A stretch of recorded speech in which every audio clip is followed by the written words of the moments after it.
ಯುವತಿಯ rape and murder ಕೇಸ್ಗೆ Bidar ಜಿಲ್ಲೆ ಬೆಚ್ಚಿ ಬಿದ್ದಿದೆ. ಈಗಾಗಲೇ ಈ ವಿಚಾರಕ್ಕೆ ಸಂಬಂಧಪಟ್ಟಂತೆ ನಿಮ್ಮ ರಿಪಬ್ಲಿಕ್ ಕನ್ನಡ ನಿರಂತರ ವರದಿಯನ್ನು ಪ್ರಸಾರ ಮಾಡಿದೆ.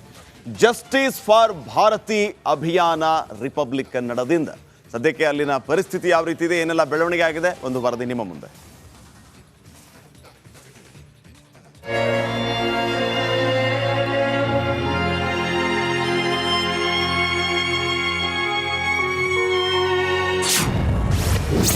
ಬಡಪಾಯಿಯನ್ನ ಹುರಿದು ಮುಕ್ಕಿದ ನರರಾಕ್ಷಸರು. ಕೋಲ್ಕತ್ತಾ ರೀತಿ ಕರ್ನಾಟಕದಲ್ಲೂ ಬಿಭತ್ಸ ಕ್ರೌರ್ಯ. ಆಕ್ರಂದನ, ಹೆತ್ತ ಕರುಳಿನ ಆಕ್ರಂದನ. ನನ್ನ ಮಗಳ ಸಾವಿಗೆ ನ್ಯಾಯ ಕೊಡಿಸಿ ಅಂತ ಬಡವರ ಆಕ್ರಂದನ. ಅಷ್ಟಕ್ಕೂ ಈ ಸನ್ನಿವೇಶ ನಡೆಯೋದಕ್ಕೆ ಕಾರಣ ಒಂದು ಬಡ ಹೆಣ್ಣು ಮಗಳ ಮೇಲೆ ನಡೆದ ಬಿಭತ್ಸ ಕ್ರೌರ್ಯ.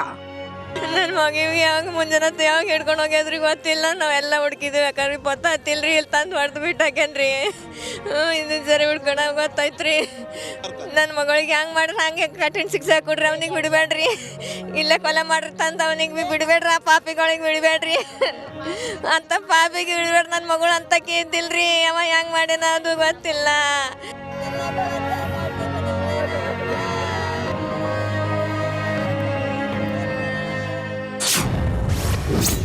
ಆಗಸ್ಟ್ 29ರಂದು ನಾಪತ್ತೆಯಾಗಿದ್ದ ಯುವತಿ. ಬಸವ ಕಲ್ಯಾಣದ ಗುಂಡೂರು ಗ್ರಾಮದ 18 ವರ್ಷದ ಯುವತಿ ಆಗಸ್ಟ್ 29ಕ್ಕೆ ಇದ್ದಕ್ಕಿದ್ದ ಹಾಗೆ ನಾಪತ್ತೆಯಾಗಿದ್ದು, ವಯಸ್ಸಿಗೆ ಬಂದ ಮಗಳಿಗಾಗಿ ಪೋಷಕರು ಹುಡುಕಾಟ ನಡೆಸಿದ್ರು.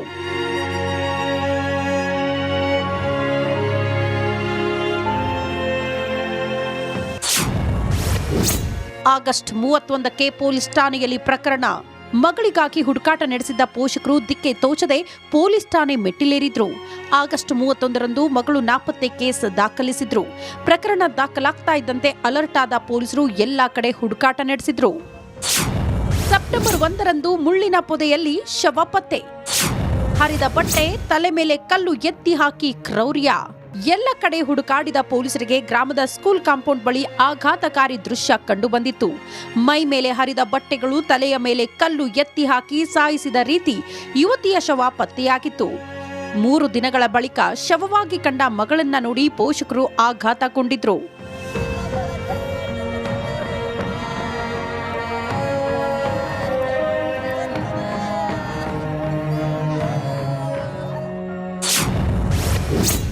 ಜಸ್ಟಿಸ್ ಫಾರ್ ಭಾರತಿಗಾಗಿ ರಿಪಬ್ಲಿಕ್ ಧ್ವನಿ.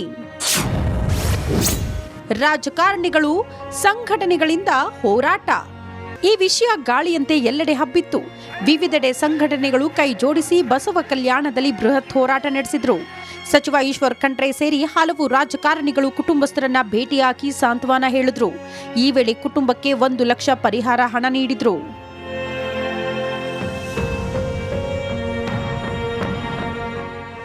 ಆದ್ರೆ ನಿಮ್ಮ ರಿಪಬ್ಲಿಕ್ ಕನ್ನಡ ಇಲ್ಲಿಗೆ ನಿಲ್ಲಿಸಲ್ಲ. ಬರೀ ಹೆಣ್ಣು ಮಕ್ಕಳೇ ಯಾಕೆ ಬಲಿಪಶುಗಳಾಗ್ತಿದ್ದಾರೆ? ಪದೇ ಪದೇ ಕ್ರೌರ್ಯ ಮೆರೆಯುವ ದುರುಳರಿಗೆ ಕಡಿವಾಣ ಹಾಕಲ್ವಾ? ಬಡವರ ಮಕ್ಕಳು ನೆಮ್ಮದಿಯಾಗಿ ಬದುಕೋಕೆ ಆಗೋದಿಲ್ವಾ? ನಿಮ್ಮ ರಿಪಬ್ಲಿಕ್ ಕನ್ನಡ ಇಲ್ಲಿಗೆ ಬಿಡದೆ ಹೆಣ್ಣು ಮಕ್ಕಳ ಮೇಲೆ ಕ್ರೌರ್ಯ ಮೆರೆಯುವ ಪಾಪಿಗಳಿಗೆ ಕಡಿವಾಣ ಹಾಕದೆ ಬಿಡೋ ಮಾತೇ ಇಲ್ಲ. ಮಲ್ಲಿಕಾರ್ಜುನ ಮರಕಲೆ, ರಿಪಬ್ಲಿಕ್ ಕನ್ನಡ, ಬೀದರ್. ಪ್ರಾಪ್ತಿಯಾಗುತ್ತೆ, ಕಾದು ನೋಡಬೇಕಿದೆ. Sunil Dharmasthala, crime bureau, Republic Kannada. ಅಕೌಂಟಲ್ಲಿದ್ದ 735 ರೂಪಾಯಿ ಟೀ ಕಾಫಿಗೆ ಖರ್ಚಾಗಿರೋದು. ಬಿಸ್ನೆಸ್ ಪ್ರೈವೇಟ್ ಕ್ಯಾಶ್ ಅಕೌಂಟ್ ಅದು. ಯಾರೆಲ್ಲ ಅಂಡರ್ ಟ್ರೈಲರ್ ಇರ್ತಾರೆ ಒಳಗಡೆ, ವಿಚಾರಣಾಧೀನ ಖೈದಿಗಳು ಅಥವಾ ಖೈದಿಗಳು, ಇವ್ರಿಗೆಲ್ರಿಗೂ ಕೂಡ ಒಂದು PPC ಅಕೌಂಟನ್ನು ಮಾಡಲಾಗುತ್ತೆ. ಅವರು ಜೈಲಿಗೆ ಎಂಟ್ರಿ ಕೊಟ್ಟ ತಕ್ಷಣ ಆ PPC ಅಕೌಂಟಲ್ಲಿರುವಂತಹ ದುಡ್ಡನ್ನು ಇವರು ಟೀ ಕಾಫಿಗೆ ಅಂತಾನೆ ಖರ್ಚು ಮಾಡಿದ್ದಾರೆ. ಇನ್ನು ಸಜಾಬಂದಿ ಖೈದಿಗಳೇನಿರ್ತಾರೆ ಅವ್ರಿಗೆ ಅಲ್ಲಿ ಜೈಲೊಳಗಡೆ ಕೆಲಸ ಕೊಡ್ತಿರ್ತಾರೆ. ಒಂದು ದಿನಕ್ಕೆ ಇಂತಿಷ್ಟು ಕೂಲಿ ಅಂತ ಇರುತ್ತೆ. ಆ ದುಡ್ಡು ಕೂಡ ಇದೇ PPC ಅಕೌಂಟ್ಗೆ ಆ್ಯಡ್ ಆಗ್ತಾ ಇರುತ್ತೆ. ಈಗ ಸದ್ಯಕ್ಕೆ ದರ್ಶನ್ ಇನ್ನೂ ವಿಚಾರಣಾಧೀನ ಖೈದಿ, ಅವರ ಅಕೌಂಟಲ್ಲಿದ್ದದ 735 ರೂಪಾಯಿ ಟೀ ಕಾಫಿಗೆ ಖರ್ಚು ಮಾಡಿದ್ದಾರೆ. ಬಗ್ಗೆ ಇನ್ನಷ್ಟು ಮಾಹಿತಿಯನ್ನು ನೀಡಿದ್ದಾರೆ ನಮ್ಮ ಬಳ್ಳಾರಿ ಪ್ರತಿನಿಧಿ ರೇಣುಕಾರಾಧ್ಯ. ಈಗ ನೇರ ಸಂಪರ್ಕದಲ್ಲಿ ಜಾಯ್ನ್ ಆಗ್ತಾ ಇದ್ದಾರೆ. ರೇಣುಕಾರಾಧ್ಯ, ಗಮನಿಸ್ತಾ ಇದ್ದೀವಿ ಒಂದು ಕಡೆ ದರ್ಶನ್ಗೆ ಆತಂಕ, ಮತ್ತೊಂದು ಕಡೆ ಬೇಲ್ ಕಥೆ ಏನು, ಯಾವಾಗ ಆಚೆ ಹೋಗ್ತೀನಿ ಅನ್ನುವಂಥ ಒಂದು ದೊಡ್ಡ ಪ್ರಶ್ನೆ ಇದೆ. ಇದರ ಮಧ್ಯೆ ಟೀ ಕಾಫಿಗಾಗಿ 735 ರೂಪಾಯಿ ಖರ್ಚು ಮಾಡಿರೋದು ಈ ಅಕೌಂಟಿಂದ. ಸದ್ಯಕ್ಕೆ ಏನೆಲ್ಲ ಅಪ್ಡೇಟ್ಸ್ ಕೊಡ್ತೀರಿ, ಏನೆಲ್ಲ ನಡೀತಾ ಇದೆ?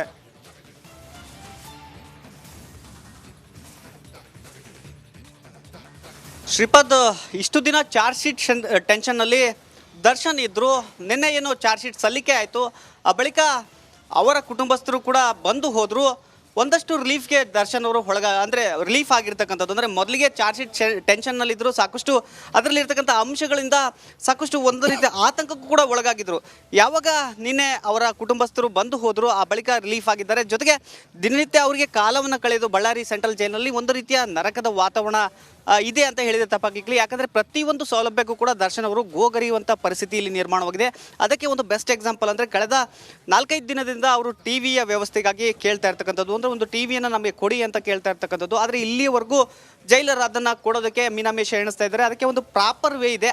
ಅದರ ಒಂದು ವೇ ಮೂಲಕ ನಾವು ಕೊಡ್ತೀವಿ, ಅಪ್ಲಿಕೇಶನ್ ಹಾಕಿ ಅಂತ ಹೇಳಿ ಅವ್ರಿಗೆ ಇಷ್ಟು ದಿನ ಸತಾಯಿಸಿದ್ರು. ಈಗ ಇವತ್ತು ಅವರಿಗೆ ಟಿವಿಯನ್ನು ಕೊಡುವ ವ್ಯವಸ್ಥೆ ಇರತಕ್ಕಂಥದ್ದು. ಇನ್ನೊಂದು ಕಡೆಗೆ ದರ್ಶನ್ ಅವರು ಪರಪ್ಪನ ಅಗ್ರಹಾರ ಜೈಲಿನಲ್ಲಿದ್ದಾಗ ಒಂದಷ್ಟು ಅಂದರೆ ಜೈಲಿಗೆ ಮೊದಲು ಹೋದಂಥ ಸಂದರ್ಭದಲ್ಲಿ 35,000 ರೂಪಾಯಿಯನ್ನು PPC ಅಕೌಂಟಿಗೆ ಆಗಿರ್ತಾರೆ. ಅಂದರೆ ನೀವು ಹೇಳಿದಾಗೆ ಎಕ್ಸಾಕ್ಟ್ಲಿ PPC ವಿಚಾರಣಾಧೀನ ಕೈದಿಗಳಿಗೆ ಒಂದು ಅಕೌಂಟ್ ಇರುತ್ತೆ. ಅಲ್ಲಿರ್ತಕ್ಕಂಥ ಒಂದು ಕ್ಯಾಂಟೀನಲ್ಲಿ ಅವರಿಗೆ ಸಣ್ಣ ಪುಟ್ಟ ವಸ್ತುಗಳು ಬೇಕಾದಾಗ ತೆಗೆದುಕೊಂಡು ತಿನ್ನಬಹುದು, ಮತ್ತು ಕಾಫಿ ಟೀ ಕೂಡ ಅಲ್ಲಿ ತೆಗೆದುಕೊಳ್ಬೋದು. ಹೀಗಾಗಿ ಆ ಹಣವನ್ನು ಖರ್ಚು ಮಾಡೋದಕ್ಕೆ ಅವರು ಅಲ್ಲಿ ಮಾಡ್ಬೋದಾಗಿರುತ್ತೆ.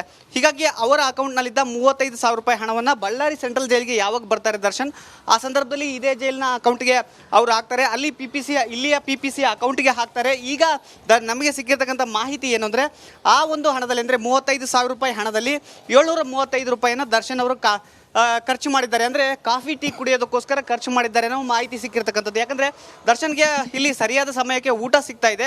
ಊಟ ಹೆಚ್ಚು ಮಾಡ್ತಾ ಇಲ್ಲದೆ ಇದ್ದರೂ ಕೂಡ ಅವರ ಪತ್ನಿ ವಾರದಲ್ಲಿ 1 ಬಾರಿ 2 ಬಾರಿ ಬಂದು ಹೋಗ್ತಾ ಇರ್ತಕ್ಕಂಥ ಹಿನ್ನೆಲೆಯಲ್ಲಿ ಕೆಲವೊಂದಿಷ್ಟು ಡ್ರೈ ಫ್ರೂಟ್ಸ್ಗಳನ್ನ ತರ್ತಾರೆ, ಹೊರಗಡೆ ತಿಂಡಿಗಳನ್ನು ಕೂಡ ತಂದು ಕೊಡ್ತಾ ಇರ್ತಕ್ಕಂಥದ್ದು. ಅದರ ಜೊತೆಗೆ ದರ್ಶನ್ ಅವರು ಸಾಕಷ್ಟು ಟೆನ್ಷನ್ಗೆ ಕೂಡ ಒಳಗಾಗಿರ್ತಕ್ಕಂಥ ಹಿನ್ನೆಲೆಯಲ್ಲಿ ಪದೇ ಪದೇ ಟೀ ಕಾಫಿಗೆ ಮೊರೆ ಹೋಗ್ತಾ ಇದ್ದಾರೆ ಅನ್ನುವ ಮಾಹಿತಿ ನಮಗೆ ಲಭ್ಯವಾಗಿರ್ತಕ್ಕಂಥದ್ದು. ಇನ್ನು ಬೇಲ್ ವಿಚಾರದ ಬಗ್ಗೆ ನೀವು ಕೇಳಿದ್ರಿ. ನಿನ್ನೆಯಷ್ಟೇ ವಿಜಯಲಕ್ಷ್ಮಿ ಅವರು ಬಂದಂಥ ಸಂದರ್ಭದಲ್ಲಿ ಬೇಲ್ ಅಪ್ಲಿಕೇಶನನ್ನು ಕೂಡ ತೆಗೆದುಕೊಂಡು ಬಂದಿದ್ದರು. ಅದಕ್ಕೆ ಸಹಿಯನ್ನು ಮಾಡಿಸಿ ಬಳಿಕ ಸರ್ಕಾರಿ ನೋಟ್ರಿ ಅವರನ್ನು ಕರೆಸಿ ಅವರ ಸಮಕ್ಷಮದಲ್ಲಿ, ಜೈಲಾಧಿಕಾರಿಗಳ ಸಮಕ್ಷಮದಲ್ಲಿ ಸಹಿಯನ್ನು ಕೂಡ ಪಡೆದಿರ್ತಕ್ಕಂಥದ್ದು. ಸೋಮವಾರ ಬೇಲ್ ಅಪ್ಲಿಕೇಶನನ್ನು ಮೂವ್ ಮಾಡುವ ಸಾಧ್ಯತೆ ಇರತಕ್ಕಂಥದ್ದು. ಶ್ರೀಪಾದ್, ಓಕೆ, ಒಂದೇ ನಿಮಿಷ. ರೇಣುಕಾರಾಧ್ಯ ಸಂಪರ್ಕದಲ್ಲಿ ಮತ್ತೊಂದು ಬ್ರೇಕಿಂಗ್ ಅಪ್ಡೇಟ್ ಬರ್ತಾ ಇದೆ ಭದ್ರತೆ ವಿಚಾರವಾಗಿ. ಈಗ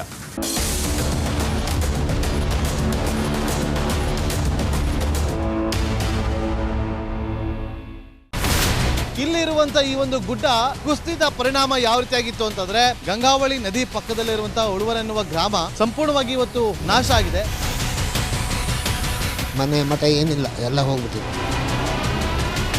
ಇವತ್ತು ರಿಪಬ್ಲಿಕ್ ಕನ್ನಡ ಮಾಡಿದಂತ ಒಂದು ವರದಿಯಿಂದಾಗಿ ಎಚ್ಚೆತ್ತುಕೊಳ್ಳುವಂತ ಕೆಲಸ ಸರ್ಕಾರ ಮಾಡಿದೆ, ಸಚಿವರು ಕೂಡ ಮಾಡಿದ್ದಾರೆ. 2 ಗಂಟೆಗೆ ಸುದ್ದಿ ಮೂಡಿಸಿದ್ದು 6 ಗಂಟೆಗೆ ಎಲ್ಲ ಸಚಿವರು ಮಿನಿಸ್ಟರ್ ಎಲ್ಲ ಬಂದು ಇಲ್ಲಿ ನೋಡೋಗಿದ್ದಾರೆ.